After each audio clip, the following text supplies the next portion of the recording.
বাহিরে বৃষ্টি হচ্ছে। আমাদের বাড়ি একটু দূরে একটা বড় বাড়ি, সেই বাড়ির ছেলে আজকে বাহিরে যাবে। আমি একজন ভ্যান চালক, তাই আমাকে বলল, রাশেদ, তুমি আমাদের বাড়ি রাত 3টার সময় আইসো। আমি আজকে বাহিরে যাব, তো তোমার ভ্যান দিয়ে লজগার তুরি যাব। আমি বললাম, ঠিক আছে।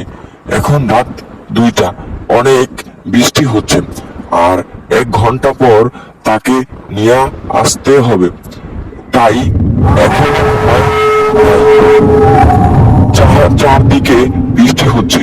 বৃষ্টি বৃষ্টি যখন কমলো রাত 4:30, আমি আমি তখন তাকে নেওয়ার জন্য রাস্তার দিকে হাঁটতেছিলাম। তাদের বাড়ির আগে অনেক বাজার আছে। আমি তখন বাজারের রাস্তায় ঢুকেছি। তখন আমি অনুভব করছি আমার পিছে কে জানি হাঁটছে। আমি আওয়াজ পাচ্ছি, কিন্তু আমার পিছে যাওয়ার কোনো সাহস ছিল না। আমি ভয় পাচ্ছি।